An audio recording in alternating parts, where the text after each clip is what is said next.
conversation qui nous concerne tous, qui est un moment important de notre vie démocratique. Mais on reverra ça tout à l'heure. Voilà. Nous allons nous nourrir un moment de cette parole dans l'évangile de Jean, le chapitre 14, versets 1 à 12. Je voudrais d'abord souligner une chose avant de rentrer dans 4 points qui me marquent de ce texte, de cette parole. C'est d'abord quelque chose qui est spécifique à l'évangile selon saint Jean, c'est le temps très long du discours d'adieu de Jésus à ses disciples. Ça, c'est vraiment une caractéristique de l'évangile selon saint Jean. Il prend le temps très longuement de préparer ses disciples à ce qui va se produire. Alors c'est très intéressant parce qu'on voit qu'on est dans un des moments clés de cette préparation et on voit très bien comment toute préparation n'empêche absolument pas le bouleversement. Elle permet sans doute de le franchir, de le traverser beaucoup mieux que s'il n'y a eu aucune préparation. Alors c'est ça qu'on va aussi regarder à travers le premier point. Moi je l'ai intitulé pour moi « Croire au milieu du bouleversement ». Ça c'est très important, que vos cœurs ne soient pas bouleversés. Comment l'entendre? Puisque leur cœur sera bouleversé. Leurs cœurs seront bouleversés. Ils vont fuir, ils vont être morts de peur, ils vont être dans une amertume et une déception sans précédent, en disant « mais alors, on avait cru que c'était le grand prophète, on avait cru... » Et puis, ça se termine comme ça, l'horreur. Donc, bien sûr qu'ils vont être bouleversés. Bien sûr que Jésus lui-même, à plusieurs reprises dans l'Évangile, selon saint Jean d'ailleurs, subit le bouleversement. Rappelez-vous l'épisode de Lazare, où de voir toute cette peine, devant le deuil, devant la séparation, devant la mort, qui est quand même l'ultime moment de l'échec de toute vie, on pourrait dire, c'est-à-dire tout ça pour ça. On aurait envie de dire au bout du compte, tout ça pour ça. Et alors tout ce qu'on a vécu et tous les liens forts d'amour, bon. Et on sent le bouleversement saisir aussi le Christ. Je rappelle évidemment le bouleversement sur le bois de la croix, mon Dieu, pourquoi m'as-tu abandonné? Le cri de l'homme, et s'il n'y avait rien? Et si au fond, nous n'étions qu'une espèce d'accident improbable de la vie intelligente, de la vie psychologique, de la vie affective, mais perdu dans un espace qui se fout totalement de nous, et on n'aura été qu'une ombre sur le passage d'un cosmos qui va vers son destin. Les astrophysiciens nous disent sans doute vers sa destruction progressive. Bon. Donc la question du bouleversement, elle est extrêmement profonde. Moi, en relisant ce passage, je me disais au fond, dans la vie de chacun, le bouleversement, c'est le moment où on perd pied. Mais vraiment, où on perd pied. Pas un moment un peu difficile, non, on perd pied. Il n'y a plus d'appui. Je ne sais plus. Je ne sais plus si ça vaut le coup, je ne sais plus si je peux faire confiance à des personnes autour de moi, ou j'ai perdu l'appui qui était le mien, un époux, j'ai perdu cette... Qu'est-ce qui va se passer? C'est ça le bouleversement. Il faut l'entendre vraiment à un niveau où on a tous pu passer à un moment ou à un autre par ce moment où on a eu le sentiment de perdre tous les étayages, qu'on ne repère d'ailleurs peut-être pas quand tout va bien. Quand tout va bien, les étayages nous semblent normaux. Et puis c'est quand tout va mal qu'on se rend compte que c'était des étayages, que tout ça nous aidait à vivre toutes ces relations, toute cette vie qui était là, nous aide. Et puis là, tout à coup, le manque, bon. Donc Jésus les prépare. C'est dans l'évangile selon saint Jean, c'est clair, les prépare à cette perte sans précédent, au cauchemar qu'ils vont traverser, au bouleversement, à la peur qui va les saisir. Au fond, je me dis, soyons bien clairs, que vos cœurs ne soient pas bouleversés. On sent bien qu'il y a quelque chose d'un peu oratoire là-dedans. Moi, je l'entends plutôt comme vos cœurs vont être bouleversés, c'est une évidence. Mais ce que je suis en train de vous donner là, c'est important parce que c'est ce qui va vous permettre de traverser ce bouleversement, de le passer, de vivre la Pâque de ce bouleversement et de renaître. Si je ne vous y prépare pas, il est probable que ça va être beaucoup plus compliqué pour vous de le traverser et de faire l'expérience spirituelle de cette traversée de la passion, de la mort et de la renaissance. Donc, je vous y prépare. Moi, je l'entends comme ça, et du coup, c'est la question en psychologie de la résilience, c'est-à-dire comment je peux rebondir, comment je peux renaître face à un événement qui aurait pu me briser complètement, qui aurait pu briser mon être, comment je peux renaître.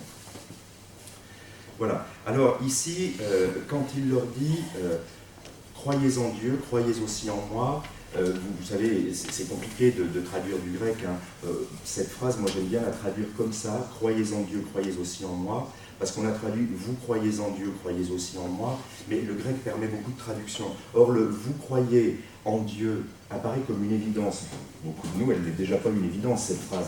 Donc je préfère faire une symétrie totale en croyez en Dieu, croyez aussi en moi.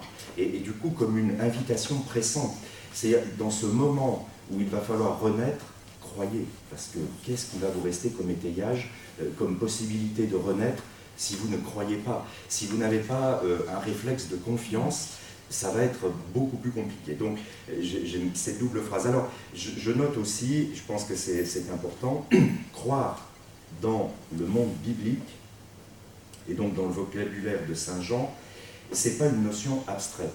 Nous on est beaucoup marqué par la culture grecque, qui est une pensée plus philosophique, plus abstraite. Et du coup, très très vite pour nous, je le dis pour moi, mais je pense que je vois pour beaucoup de contemporains, croire, c'est croire en des idées, c'est croire en des valeurs, c'est-à-dire quelque chose qui relève d'abord du cérébral et du mental. Pour un homme de la Bible, croire, c'est prendre appui. C'est toujours beaucoup plus concret, la pensée sémitique. C'est prendre appui sur, donc c'est faire confiance. Et c'est un peu cette idée que, au moment de l'existence où tout bascule, sur quoi je vais prendre appui pour rester debout, pour continuer le chemin. Et je trouve que c'est très parlant d'envisager la foi comme cela, pas simplement je crois en des notions abstraites, les idées, les valeurs, au moment où on n'a plus, où on perd pied, moi elles m'ont jamais énormément aidé. En revanche, des personnes sur qui j'ai pu prendre appui, qui ont été des appuis, ah ça oui, ça a pu m'aider. Voyez comment du coup, cette manière de parler de la foi beaucoup plus concrète, d'abord nous parle au niveau humain, comment j'ai pu être appui pour certaines personnes, et comment d'autres ont été appui pour moi, et puis du coup, Dieu, Jésus, comme appui. C'est-à-dire, je vais avoir besoin de m'appuyer sur. Donc je trouve que l'image est parlante, avec toujours cette idée que du coup, ce qui me fragilise, c'est l'isolement. Alors que vous voyez, si je suis dans une pensée abstraite, dès lors que j'ai des idées et tout, je vais devoir traverser la vie, pas de souci. Non, non. Ce sont tes appuis, ce sont ta communauté, c'est ta famille, c'est tes amitiés. C'est là que seront sans doute les appuis dont tu auras besoin. Donc voilà, ça me plaît aussi de regarder la foi comme cette possibilité aussi de résilience dans la souffrance, dans la perte, dans le deuil, comme nous prenons appui les uns sur les autres, d'où la nécessité de la communauté, d'où la nécessité de la famille, d'où la nécessité de ne pas s'enfermer dans l'isolement, alors que le réflexe premier quand je vais mal, c'est de m'isoler. Et donc de continuer à travers cet enfermement, en réalité, ma descente. Alors que c'est justement avec quelques personnes, parfois il n'y a pas besoin de 10 000 appuis, hein. C'est 1, 2 et on repart, on sent qu'on est soutenu. Parfois l'appui lui-même n'a absolument aucune conscience d'être à ce point appui pour l'autre. Vous voyez, c'est des choses qui sont extrêmement concrètes, et j'aime bien relier la foi en Dieu de cette manière très concrète dont le monde sémitique parle de la foi, prendre appui. Bon. Donc le Christ les invite à cela, il va falloir que vous preniez appui parce que vous allez perdre pied. C'est une évidence, vous allez perdre pied. Le deuxième moment qui m'a touché dans cet évangile, c'est évidemment de nombreuses demeures dans la maison du Père. Bon, c'est cette image. Jésus donne très peu d'images de l'au-delà. Je ne suis même pas sûr que dans Jean, ce soit vraiment la volonté de donner une image de l'au-delà qui soit faite. Mais accueillons l'image. Il en donne très peu parce que les images sont à la fois extrêmement parlantes, elles nous font aussi au bout d'un moment parfois dériver dans des espèces de rêves et de choses qui commencent à être très très loin de la réalité peut-être de ce qui veut être dit. Donc l'image elle est toujours ambivalente, on en a besoin, il ne faut pas non plus aller lui faire dire et la tordre et à tel point qu'au bout d'un moment on se dit mais quel est le rapport encore avec ce qui vient d'être dit. Alors l'image elle a parlé évidemment à toute la tradition chrétienne, elle a été diversement interprétée. Alors il y a eu l'interprétation de dire, ça nous parle de l'au-delà. Alors du coup, la maison du Père, beaucoup de demeures, cette idée au fond que chacun pourrait être accueilli avec ce qu'il est, avec ce qu'il a réussi, j'allais dire, à creuser dans son existence du désir d'aimer, donc du désir de Dieu. Alors vous avez cette image qui est récurrente dans l'histoire du christianisme, avec Thérèse de Lisieux qui va parler des verres. Vous savez, le verre à liqueur et le verre à eau seront tous les deux pleins. Mais le verre à liqueur sera plein du contenu du verre à liqueur. Le verre à eau plein du contenu du verre à eau. Ce que chacun aura réussi à élargir de sa propre demeure pour accueillir le moment venu une plénitude. Une plénitude, bon, c'est une image.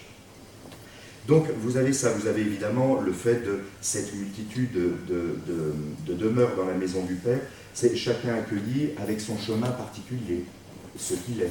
C'est aussi évidemment parlant.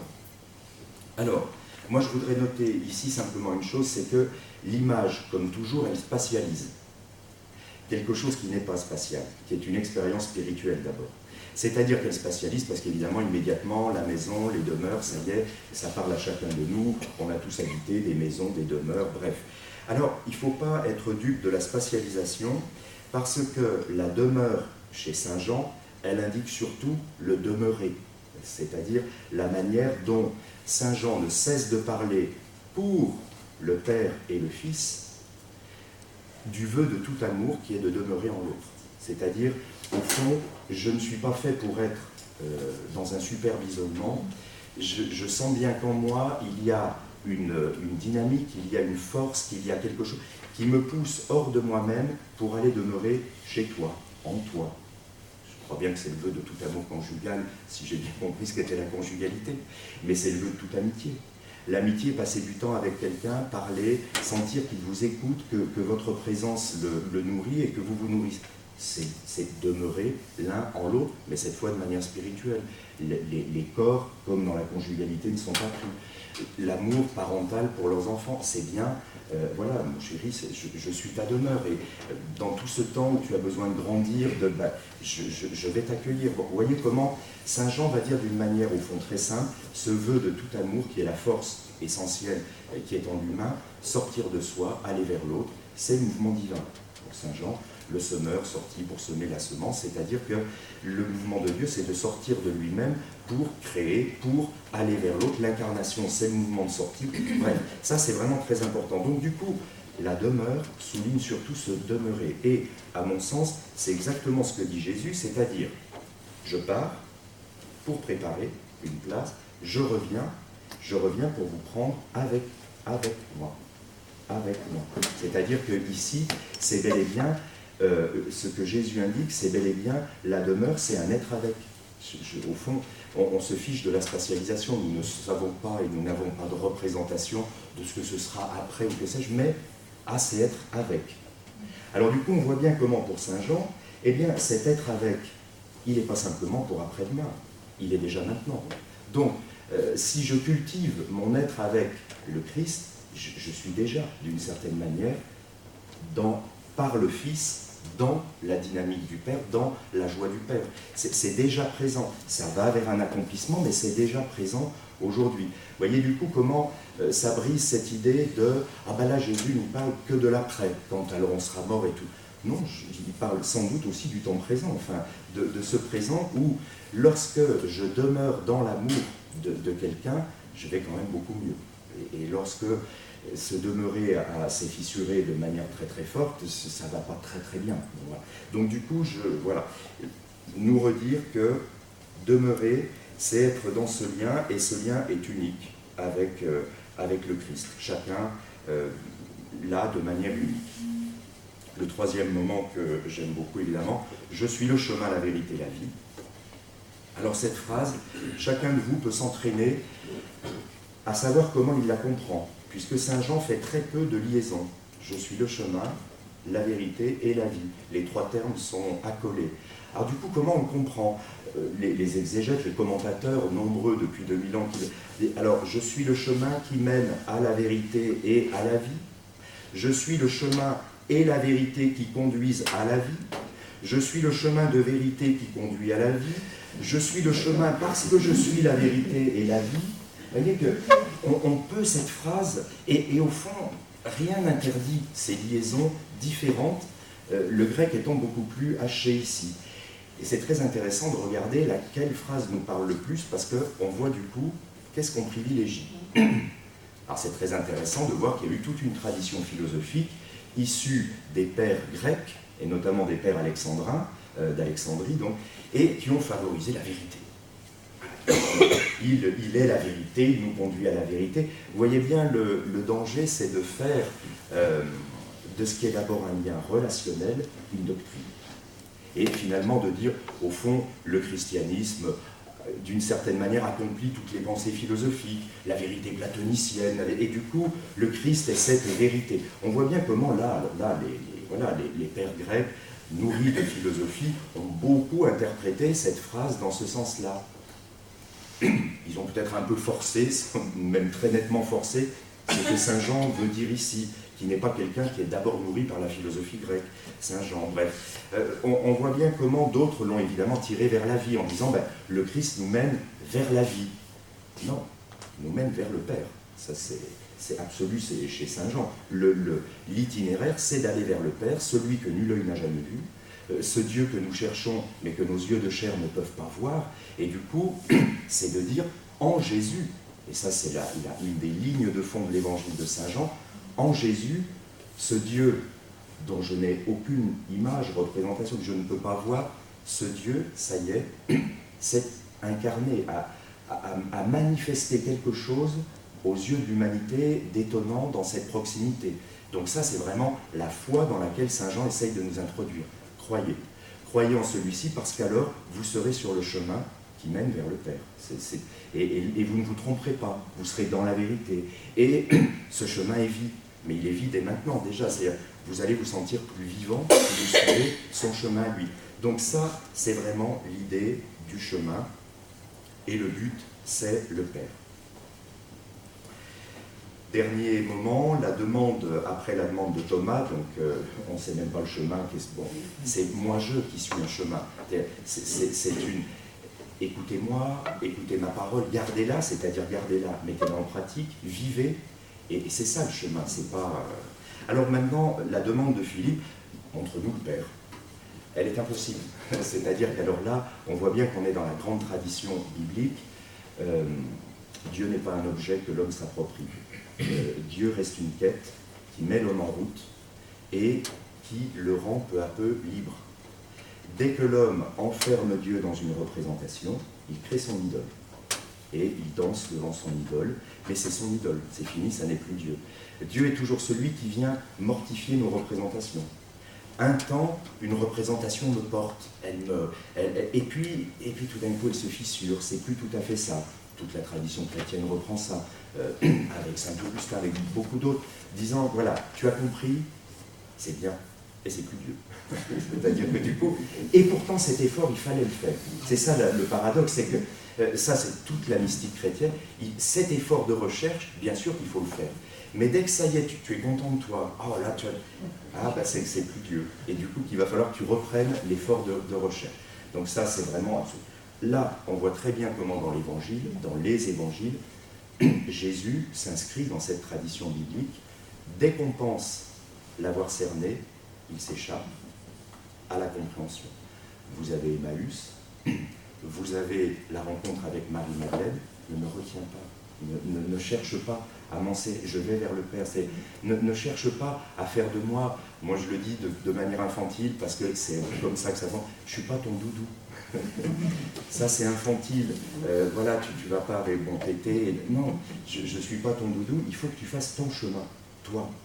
Et du coup, moi, ton Dieu, je suis là pour te rendre un peu plus libre, te libérer, et non pas pour te rassurer entre quatre murs avec un doudou dans les mains.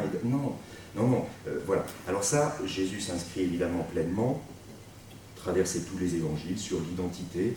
Son identité pose toujours question. Elle est toujours en question, et il faut que l'identité de Jésus soit en question. Parce que si j'ai des réponses trop faciles, alors c'est que j'ai peut-être bien recréé une idole et pas le révélateur, celui qui peu à peu me révèle qui est ce Père que nul œil n'a jamais vu.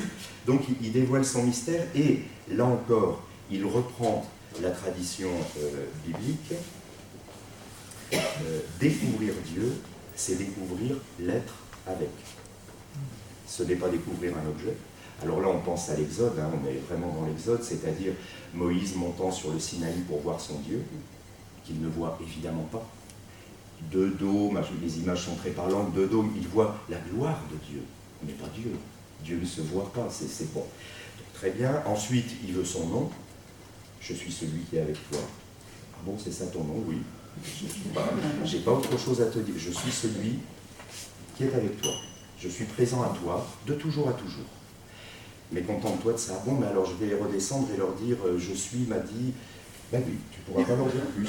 C'est-à-dire, sinon, et t'inquiète pas, quand tu vas redescendre, ils danseront devant le veau d'or. Ils se seront déjà créé leur petite idole devant laquelle ils dansent, ils se la seront créés. Toi, voilà, je suis cette présence avec toi. Donc là, on voit bien aussi comment Jésus va s'inscrire pleinement, à mon sens, dans avec l'évangile de Jean, dans cette tradition de l'être avec. C'est-à-dire le ressuscité est l'être avec. Mais comme il était déjà l'être avec de son vivant sur terre, il est l'être avec dans la résurrection. C'est-à-dire il est cet être avec, donc que je ne perçois pas, beaucoup, souvent. Il est cet être avec qui sait rester discret, qui ne s'impose pas dans le chemin, voyez.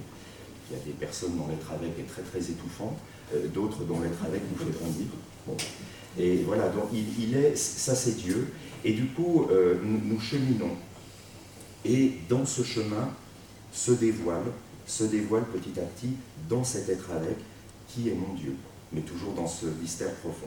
Donc, faire chemin avec, c'est renoncer à posséder, et c'est accueillir la manière dont Dieu se donne. Alors je crois que c'est vrai de toute relation, profondément.